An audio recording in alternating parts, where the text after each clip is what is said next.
अब उस बड़ी खबर पे आप लोगों को वापस लेकर चलता हूं जो मैं बार बार कह रहा हूं, एबीपी न्यूज की मुहिम है और हम अंजाम तक पहुंचाएंगे। बात करता हूं मध्य प्रदेश की। मध्य प्रदेश और राजस्थान में कफ सिरफ के कोहराम की, जिसको लेकर बहुत बड़ा खुलासा भी हुआ है और एक्शन भी।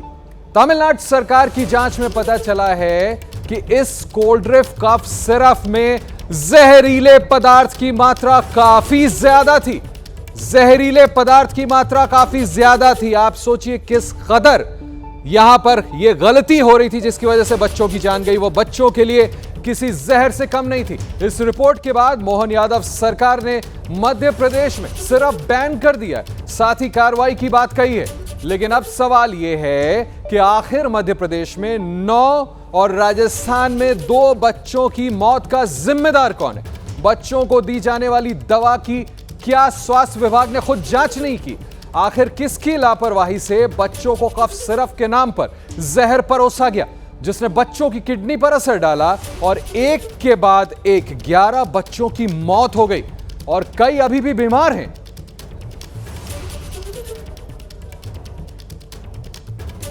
अब इस खबर से जुड़ी हुई आपको बड़ी और ब्रेकिंग न्यूज बताता हूं।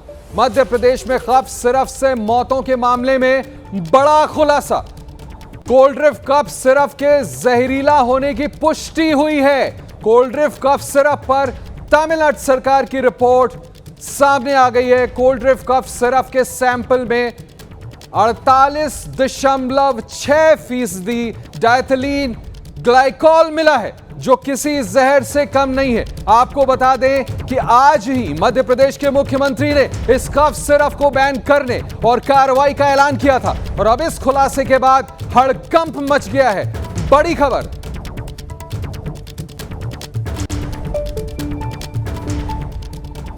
माननीय मुख्यमंत्री डॉक्टर मोहन यादव जी के निर्देश पर कोल्ड ड्रिंक जो सिरप है उसको पूरे प्रदेश में बैन किया गया है।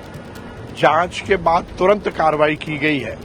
इस तरह से कोई भी दवाई जिसका कि इस तरह का विपरीत असर किसी भी पेशेंट पर, किसी व्यक्ति पर होगा तो उसको मध्य प्रदेश में बेचने की कहीं अनुमति नहीं मिलेगी और इसमें जो भी दोषी हैं उन पर सख्त कार्रवाई के भी माननीय मुख्यमंत्री जी ने निर्देश दिए हैं। मेरे साथ सीधे भोपाल से मेरे सहयोगी अंबुज पांडे जुड़ रहे हैं, जो लगातार इस खबर पर बने हुए। बड़ी खबर हमने बताई है। अंबुज, इनसे कोई ये तो पूछे, ये बयान तो हम दिखा रहे हैं मंत्री जी का कि कल तक तो कह रहे थे कि हम जब तक कोई तथ्य नहीं आते, जांच नहीं होते, हम कार्रवाई नहीं करेंगे, और अब तमिलनाडु सरकार की रिपोर्ट आती है तो दवाइयां बैन कर रहे हैं। उन मासूम जानों का क्या जो जान चली गई अब तक? जी बिल्कुल आशीष, ये बिल्कुल वाजिब और बड़ा सवाल है और सबसे बड़ा सवाल यही है कि अब भले ही सरकार रिपोर्ट आने के बाद दवाइयों को बैन कर रही हो, पूरे प्रदेश भर में बिक्री पर रोक लगा दी गई है, बैन कर दिया गया है, लेकिन अब तो सवाल ये भी बनता है कि जब ये आशंका जताई जा रही थी कि ये जहरीला पदार्थ इसमें मिला हुआ है और इसको शक के बाहर नहीं रखा जा रहा था, उस दायरे से बाहर, तब मंत्री जी क्यों कह रहे थे कि ये अभी इसकी वजह से मौतें नहीं हुई हैं? उनके पास कौन से तथ्य थे? और सबसे बड़ी बात ये भी है कि क्यों नहीं कल तक भी, जबकि 4 हफ्तों से मौतें हो रही हैं, पूरे प्रदेश में बैन लगाया गया या प्रिकॉशनरी उस पर रोक लगाई गई थी? अंबुज, तमिलनाडु सरकार की जांच का, तमिलनाडु सरकार ने जो जांच कराई है उसकी फाइंडिंग का इंतजार कर रहे थे लोग। शर्म आनी चाहिए। मध्य प्रदेश सरकार क्या कर रही थी? आपको दूसरे राज्य से पता चलता है तब आप ये कार्रवाई करते हैं। बिल्कुल बिल्कुल, यही सवाल एबीपी न्यूज़ लगातार उठा रहा है कि अगर शंका भी है उस कफ सिरप पे और इतने प्रदेश भर के बच्चों की जान की बात है, तो क्यों नहीं शंका के आधार पर ही उस पर रोक लगा दी गई थी जब तक कि रिपोर्ट नहीं आ जाती। लेकिन बजाय रोक लगाने के, बजाय उसकी बिक्री के रोक लगाने के, मंत्री जी तो ये कहते दिखाई दिए थे कि ये बात तो साफ है कि कफ सिरप की वजह से मौतें नहीं हुई हैं। वो किस आधार पर कह रहे थे? क्या अब मंत्री जी पर भी कार्रवाई होगी? क्योंकि ये तो बहुत गैर जिम्मेदाराना बयान अब साबित हुआ है। जब क्यों ना हो मंत्री जी पे कार्रवाई? उनकी नाक के नीचे सबसे पहला सवाल तो आपको भी ये पूछना चाहिए, मैं भी ये पूछना चाहता हूं, आपके नाक के नीचे ये सब चल कैसे रहा था? क्यों नहीं कार्रवाई हो स्वास्थ्य मंत्री के खिलाफ? वो भी तो राजनीति थी, जब लोग जिम्मेदारी लेकर इस्तीफा दे दिया करते थे। मुख्यमंत्री कार्रवाई तो जरूर कर रहे होंगे, मैं उस पर टिप्पणी नहीं करूंगा, लेकिन चीफ मिनिस्टर ने अभी तक कोई सार्वजनिक बयान तो दिया नहीं है। स्वास्थ्य मंत्री की जिम्मेदारी तय होगी कि नहीं होगी? बिल्कुल, इसमें स्वास्थ्य मंत्री की जिम्मेदारी तय होना ज़रूरी है। और स्वास्थ्य मंत्री का जो एक तरह से कहना चाहिए कि गैर जिम्मेदाराना जो बयान था, उस पर भी उनको अपनी बात स्पष्ट करने की ज़रूरत है। हालांकि कल उन्होंने अपनी बात स्पष्ट करने की कोशिश की थी कि वो शुरुआती 3 रिपोर्ट्स के आधार पर ये कह रहे थे कि जो दवाइयाँ दी गई थी वे जिम्मेदार नहीं हैं। लेकिन फिर भी अगर पूरे प्रदेश भर में वो दवाइयाँ बिक रही थी, वो सिरप बिक रहे थे, छिंदवाड़ा ज़िले को छोड़ करके, भोपाल को छोड़ करके, तो अगर और कहीं पर भी मौतें हो जाती तो कौन इसका जिम्मेदार होता? और सबसे बड़ा सवाल तो आशीष ये बनता है कि कैसे प्रदेश में या छिंदवाड़ा जिले में भी अगर वो बिक रहा था तो कैसे, किस आधार पर बिक रहा था? क्या प्रदेश में कोई सिस्टम नहीं है जो ये जांच कर सके कि दवाइयों में किस तरीके के जहरीले तत्व मिलाए गए हैं? तो निश्चित तौर पर ये तो बेहद गंभीर मामला है और अब सरकार को ये स्पष्ट करना ही होगा कि आखिर किस का बात का इंतजार किया जा रहा था, कि क्यों नहीं रिपोर्ट आने से पहले ही प्रिकॉशनरी ही पूरे इन दवाओं की बिक्री पर पूरे प्रदेश में बैन लगाया गया था? क्या इंतजार हो रहा था कि और बच्चों की मौतें हो जाएं या और इस तरीके की बुरी खबरें निकल कर के सामने आए? अब जबकि जांच रिपोर्ट के सामने आई है, तब जाकर के बैन लगा देने से या सारे प्रोडक्ट बैन कर देने से इससे क्या ही हासिल होगा? ये तो होना ही था। लेकिन प्रिकॉशनरी आपने क्या किया? क्या आप तो उसके बचाव में खड़े हुए थे। अब ये सवाल और गंभीर हो रहे हैं। देखिए, ये जो एक्शन हुआ है, ये सरकार की जिम्मेदारी है ये एक्शन लेना। ये कोई सरकार ने कोई एक्स्ट्रा ऑर्डिनरी काम नहीं किया है। लेकिन जिस तरीके से इन जो दवाइयां हैं, इसमें डाइक्लोनॉल जो मिला हुआ था DEG और 48.6% आया है रिपोर्ट में, तो आप सोचिए कितना जहरीला पदार्थ था, आखिर ये कैसे आया? और ये तो बेहद गंभीर मामला था। तो अब सरकार अब भले ही एक्शन में दिखाई दे रही है, लेकिन पहले एक्शन में क्यों नहीं आई, पहले प्रिकॉशनरी मेजर्स क्यों नहीं ली गई, ये भी बड़ी बात है। अंबुज, अब क्या आगे की कार्रवाई रहने वाली? अभी तो आपने बैन कर दिया, चलिए तमिलनाडु सरकार ने आपकी आंखें खोली, ABP न्यूज लगातार ये खबरें दिखा रहा है, तब आप जाग रहे हैं। ये फिर से मैं कह रहा हूं, बड़ी शर्मनाक बात है। सरकारों को खुद जो कदम उठाना चाहिए वो हमें बताना पड़ता है। बहरहाल, क्या किसी तरह का मुआवजा इन परिवारों पर मरहम भी लगाएगी कि नहीं लगाएगी मध्य प्रदेश की सरकार?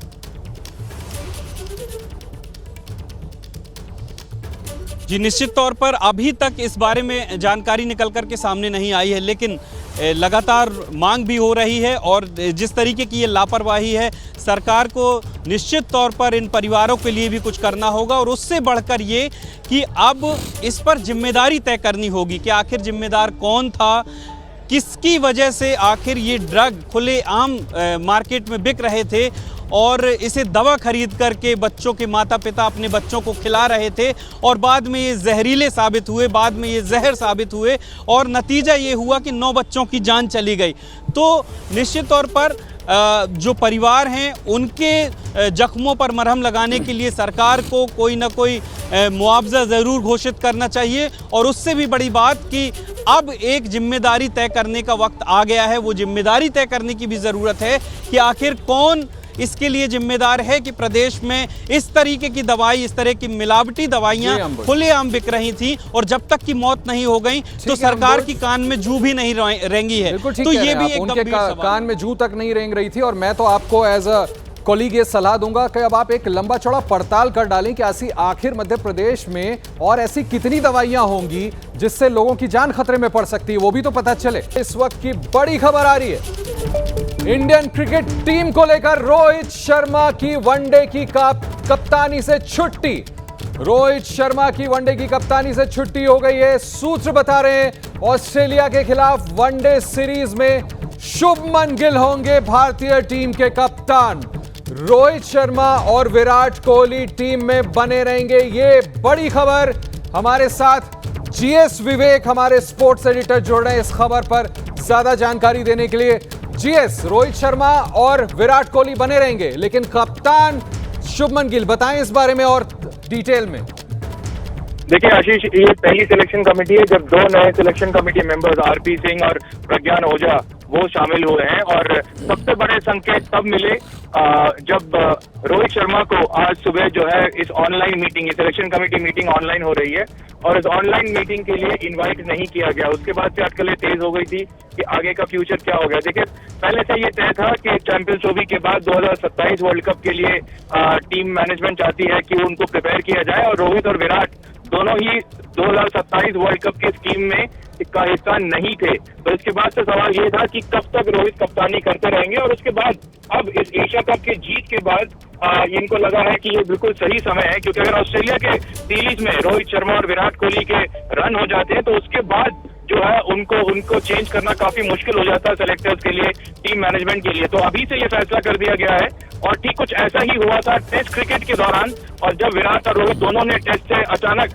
संन्यास ले लिया था। लेकिन इस बार रोहित और विराट जो है वो चाह रहे हैं कि वो खेलते रहें और इसीलिए गिल को कप्तान बना दिया गया है। 2027 विश्व कप की तरफ टीम इंडिया देख रही है, उनका रोड मैप बन चुका है जिसमें गिल जो है वो ओडीआई के कप्तान रहेंगे।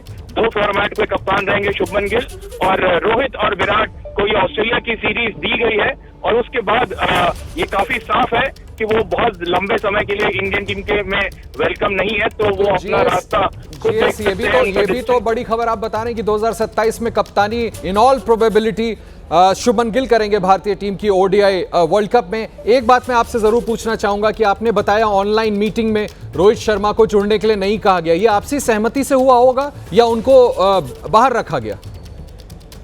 देखिए, आपसी सहमति तो नहीं है। रोहित वेट कर रहे थे कि उनको इनवाइट किया जाएगा, लेकिन उनको इनवाइट नहीं किया गया। और ये बात काफी क्लियर है क्योंकि काफी टाइम से अजीत अगरकर आपको याद कि 2 सेलेक्टर्स तो अभी भी पुराने हैं ही हैं, तो इनकी मीटिंग हो चुकी थी कि अब हमको 2027 की तरफ देखना है। और कोच गौतम गंभीर, उनके साथ भी उनकी सहमति बन चुकी है कि हमको रोड मैप बनाना है। और ये बात बहुत क्लियर थी कि 2027 तक विराट कोहली और रोहित शर्मा को वो ओडीआई टीम का हिस्सा नहीं देखते थे। और उसके बाद से, क्योंकि वनडे सीरीज हम बहुत ज्यादा नहीं खेल रहे, 2026 T20 का वर्ल्ड कप है और वहाँ पे उसके बाद वनडे सीरीज बहुत ज्यादा नहीं है आपके पास अगले 1 साल तक। तो इसीलिए ये ऑस्ट्रेलिया की सीरीज काफी इंपॉर्टेंट थी, बांग्लादेश की सीरीज रद्द हो गई थी। तो उसके बाद से जो होना था वो इस ऑस्ट्रेलिया सीरीज से पहले होना था, और इसीलिए उन्होंने ये तय कर लिया है कि शुभमन गिल अब 2027 का जो कमान संभालेंगे, उनका समय आ चुका है, वो अभी से ओडीआई टीम का कमान संभाले। और क्योंकि रोहित और विराट बने रहना चाहते हैं तो उन्होंने डिसीजन उन पर छोड़ दिया। ठीक वैसे ही जैसे टेस्ट क्रिकेट में भी वो डिसीजन उन्होंने उस पर छोड़ दिया था, लेकिन उस वक्त विराट और रोहित दोनों ने टेस्ट के संन्यास लेने का ऐलान कर दिया था। लेकिन फिलहाल रोहित, जिन्होंने काफी वजन खोया है और फिटनेस पर मेहनत किया है, यही है कि वो टीम का हिस्सा बने रहेंगे और जब तक वो वनडे खेल सकते हैं वो खेलने की कोशिश करेंगे। और ये बड़ी खबर आपने बताई कि किस तरह से शुभमन गिल अब 2027 में ओडीआई टीम की कप्तानी करेंगे। एक बात और मैं पूछना चाहता हूं आपसे जरूर कि सोर्स बेस्ड आपने इतनी बड़ी खबर ब्रेक की है जीएस विवेक, उप कप्तानी किसको सौंपी जा सकती है या उस बाबत भी कोई फैसला हुआ है? देखिए, वाइस कैप्टन को लेकर काफी ऑप्शंस है, जिसमें से अब क्योंकि आपके पास एक अक्षर पटेल थे जो T20 के कप्तान भी थे एक वक्त और ओडीआई टीम का हिस्सा भी थे, वो आप उनको देख सकते हो। नहीं तो आपके पास वाइस कैप्टन की बहुत ज्यादा नहीं है। वाइस कैप्टन की बातों में अक्षर पटेल एक ऐसे ऑप्शन है जो आ सकते हैं, क्योंकि इंडियन टीम में वो एक बार कप्तानी भी कर चुके हैं, वाइस कप्तान भी बने थे, जिसके बाद उनको हटा दिया गया था। शुभमन गिल को वाइस कप्तान बना दिया गया था T20 का। तो अक्षर पटेल एक अच्छे ऑप्शन है, लेकिन फिलहाल बातें चल रही हैं, कॉन्वर्सेशन चल रहा है, क्योंकि मीटिंग अभी चल रही है। ऐसा नहीं है कि कोई जो है पूरी पक्की स्क्वाड जो है बाहर आ चुकी है।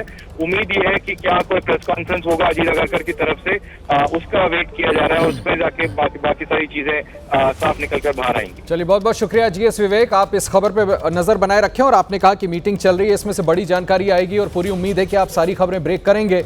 एक लेजेंड की ओडीआई क्रिकेट की कप्तानी से विदाई हुई है। बड़ी खबर है, रोहित शर्मा को ओडीआई की कप्तानी से हटा करके ये जिम्मेदारी अब सौंपी गई है शुभमन गिल को। शेक्सपियर की एक कहावत थी, मुझे याद है, old order changes to give place to new. Indian team अब युवाओं के हाथ में। अब बात बिहार के चुनाव में एनडीए के अंदर खींचतान वाले खेल की।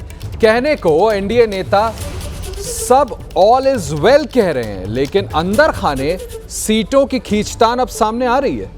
एक तरफ जहां चुनाव आयोग ने राजनीतिक दलों से चर्चा की चुनाव की तारीखों से लेकर अलग अलग मुद्दों पर सलाह मशवरा किया, वहीं बीजेपी और जनता दल यूनाइटेड के बीच सियासी खींचतान भी देखी गई है। दोनों के बीच सीट बंटवारे में बड़े भाई को लेकर तकरार छिड़ गई है। अब आपको इस खबर से संबंधित बड़ी खबर, ब्रेकिंग न्यूज देता हूं।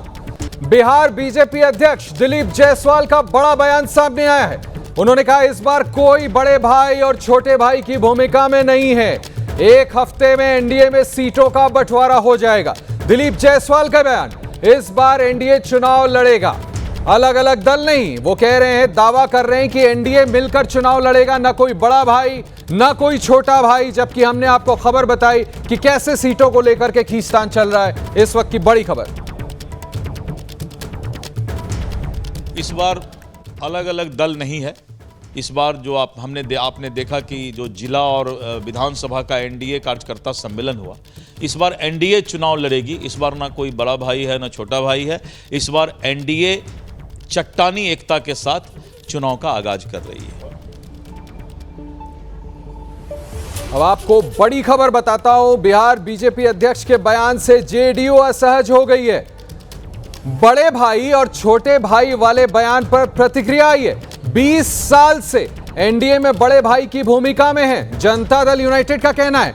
कोई कैसे कह सकता है कि बड़ा नहीं छोटा नहीं। नीतीश कुमार फिर से मुख्यमंत्री पद पर विराजमान होंगे, जनता दल यूनाइटेड की तरफ से बड़ा बयान। पिछले 20 वर्षों से जनता दल यूनाइटेड एनडीए में बड़े भाई की भूमिका में रहते हुए मुख्यमंत्री के पद पर आदरणीय नीतीश कुमार जी हैं। 25 से 30 के कार्यकाल में भी जनता दल यूनाइटेड बड़े भाई की भूमिका में रहते हुए सरकार भारी बहुमत से बनने जा रही है। मुख्यमंत्री के पद पर आदरणीय नीतीश कुमार जी ही विराजमान होंगे, इसमें कहीं कोई किंतु परंतु शक नहीं है। इसमें कहीं कोई किंतु परंतु शक नहीं। एक तरफ जहां बीजेपी और जनता दल यूनाइटेड में बड़े भाई को लेकर खींचतान है, वहीं एनडीए की टेंशन है। चिराग पासवान ने भी बढ़ा रखी है। चिराग पासवान के जीजा अरुण भारती के बाद अब पशुपति पारस के बयान से सियासी गहमागहमी बढ़ गई है। रिश्ते में चाचा और सियासत में चिराग के विरोधी पशुपति पारस ने कहा है कि चिराग हमारा भतीजा है, अगर वो सीएम बनेगा तो सबसे ज्यादा खुशी होगी। बिहार बीजेपी अध्यक्ष बड़े भाई और छोटे भाई वाले बयान पर प्रतिक्रिया देते हुए कहे, ये कैसे कह सकते हैं कि कोई बड़ा भाई नहीं कोई छोटा भाई नहीं।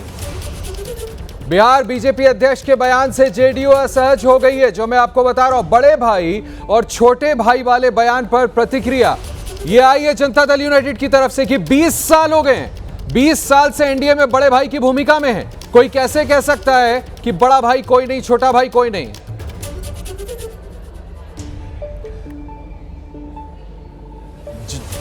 जनता दल यूनाइटेड के कार्यकारी अध्यक्ष संजय झा का बयान सामने आया है।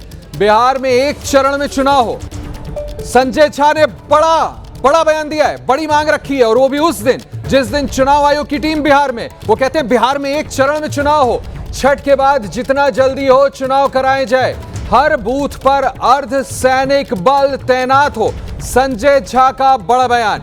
सीट शेयरिंग पर बात जारी है, सब समय पर हो जाएगा। संजय झा की तरफ से बड़ा बयान आया है। फिर से आपको बता देता हूं, जनता दल यूनाइटेड के कार्यकारी अध्यक्ष संजय झा, जिनका बड़ा बयान आया है। बिहार में एक चरण में चुनाव कराने की मांग की है, ऐसे समय पर जब चुनाव आयोग की टीम बिहार का दौरा कर रही है और यह बात सुनने को आ रही है कि संभव है 2 चरणों में चुनाव कराया जाए। संजय झा बड़ी मांग रखते हुए साथ में कहते हैं छठ के बाद जितना जल्दी हो चुनाव कराए जाए, हर बूथ पर अर्धसैनिक बल को तैनात किया जाए। संजय झा का बड़ा बयान।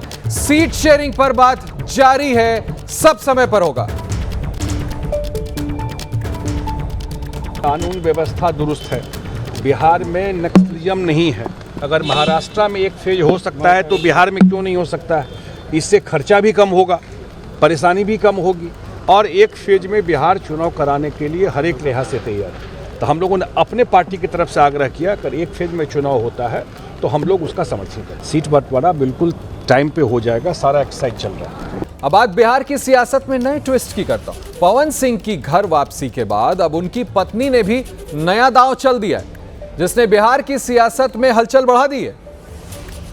कुछ दिन पहले पवन सिंह ने भारतीय जनता पार्टी आला कमान से मुलाकात की थी, जिसके बाद उनका चुनाव लड़ना तय माना जा रहा था। दिल्ली आए थे वो, लेकिन अब उनकी पत्नी ने भी ताल ठोक दी है। ज्योति सिंह ने सोशल मीडिया पर पोस्ट करके पवन सिंह से मुलाकात की चाहत जाहिर कर दी है, जिसमें वो मिलकर बड़ा फैसला लेने का जिक्र कर रही हैं। माना जा रहा है कि ज्योति का ये दांव पवन सिंह को सियासी चुनौती देने के लिए है।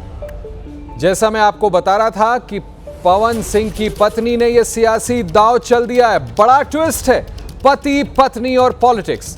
दरअसल भोजपुरी स्टार और बीजेपी नेता पवन सिंह की दूसरी पत्नी ज्योति सिंह ने सोशल मीडिया पर पोस्ट किया है। क्या पोस्ट किया है ये देखिए। उन्होंने लिखा है कि प्रिय पतिदेव श्री पवन सिंह जी, मैं कल आपसे एवं आपके परिवार से मिलने आपके लखनऊ निवास स्थान पर आ रही हूं। मुझे उम्मीद ही नहीं, पूरा विश्वास है कि आप मुझसे जरूर मिलेंगे। अगर आप कहीं और होंगे तो मैं 2 दिन तक आपका इंतजार करूंगी, या फिर जहां भी आप बुलाएंगे वहां पहुंच जाऊंगी। कई महत्वपूर्ण बातें और निर्णय हमें साथ बैठकर करने, कृपया मुझसे जरूर मिलिएगा। ये पोस्ट है पवन सिंह की पत्नी का, जिन्होंने अचानक राजनीति में ट्विस्ट ला दिया है। अब इस सोशल मीडिया पोस्ट के बाद कई सवाल खड़े हो गए। पवन के बाद ज्योति सिंह की सक्रियता ने सियासी गलियारों में गहमा गहमी पैदा कर दी है। सवाल उठ रहा है कि राजनीति में कदम रखेंगी क्या ज्योति सिंह? क्या ज्योति पवन सिंह के खिलाफ कोर्ट के बाद सियासत में भी टक्कर देने की तैयारी कर रही हैं? क्या पवन सिंह के खिलाफ चुनाव लड़ेंगी ज्योति सिंह? मिलने की अपील के पीछे बिहार का सियासी खेल क्या है? पवन बीजेपी में है तो क्या आरजेडी से चुनाव लड़ेंगी उनकी पत्नी? कौन है ज्योति सिंह, ये आपको बताते हैं। भोजपुरी स्टार पवन की दूसरी पत्नी है। 2018 में की थी पवन सिंह से शादी के कुछ वक्त बाद से ही मतभेद चल रहे थे। कोर्ट में चल रहा है तलाक का मामला। फिलहाल पवन सिंह के साथ वो नहीं रहती हैं। सियासत में एंट्री करेंगी ज्योति, ऐसा लग रहा है उनके पोस्ट से। जिस तरह की बात उन्होंने लिखी है और उन्होंने बाकायदा पवन सिंह से मांग की है कि मैं मिलने आ रही हूं, घर पे बने रहिएगा या नहीं तो आप जहां भी जाएंगे वहां आ जाऊंगी। विधानसभा चुनाव लड़ने का ऐलान, काराकाट की किसी सीट से चुनाव लड़ेंगी, किसी दल से टिकट नहीं तो निर्दलीय लड़ेंगी। काराकाट में पिछले 1 साल से सक्रिय हैं। लोकसभा चुनाव में पवन के लिए प्रचार भी किया था और अब खुद ताल ठोक रही है। जैसा हमने आपको बताया कि ये एक बड़ी ट्विस्ट आ गई है। मेरी सहयोगी निधि श्री मेरे साथ जुड़ रही हैं। निधि, ये तो बहुत बड़ा पॉलिटिकल ट्विस्ट आ गया है। अब पवन सिंह क्या करेंगे और उनकी पत्नी, क्या अब तय हो गया कि निर्दलीय चुनाव लड़ेंगी ही लड़ेंगी? देखिए आशीष, ज्योति सिंह आज से नहीं, जब पवन सिंह की ये जो तस्वीर मिलने की आई है बीजेपी के तमाम बड़े नेताओं से, उससे कहीं पहले से ज्योति सिंह एक्टिव है उस क्षेत्र से जो पवन सिंह ने जहां से लोकसभा चुनाव लड़ा था। और आप जिसका जिक्र भी कर रहे थे कि लोकसभा चुनाव में मैं खुद उस मंच पर मौजूद थी जहां पर पवन सिंह अपनी मां और अपनी पत्नी ज्योति सिंह, जिनके साथ कोर्ट में मामला पेंडिंग है, अभी भी फुल एंड फाइनल तलाक नहीं हुआ है दोनों का, खट्टी मीठी तस्वीरें और उस तरीके के बयान लगातार सामने आते रहे हैं दोनों के 2018 से जब से शादी हुई है। लेकिन लोकसभा चुनाव में पवन सिंह अपनी पत्नी ज्योति को लेकर मंच पर जाते हैं और उसके बाद जब विधानसभा चुनाव की बात आती है तो ज्योति कहती हैं कि मैं किसी भी कीमत पर चुनाव लड़ूंगी इस बार। और वो कहीं पहले से, तकरीबन 6 महीने पहले से वो कैंपेनिंग शुरू कर चुकी हैं और वो बार बार मीडिया के बीच आती हैं, बयान देती हैं। लेकिन जिस तरीके का पोस्ट उन्होंने शेयर किया है पवन सिंह को लेकर के, ये बताता है कि उन दोनों के बीच इस वक्त किस तरीके से राजनीतिक प्रतिद्वंदिता जो है वो सामने आ रहा है। ये खबर है, बिल्कुल खबर है।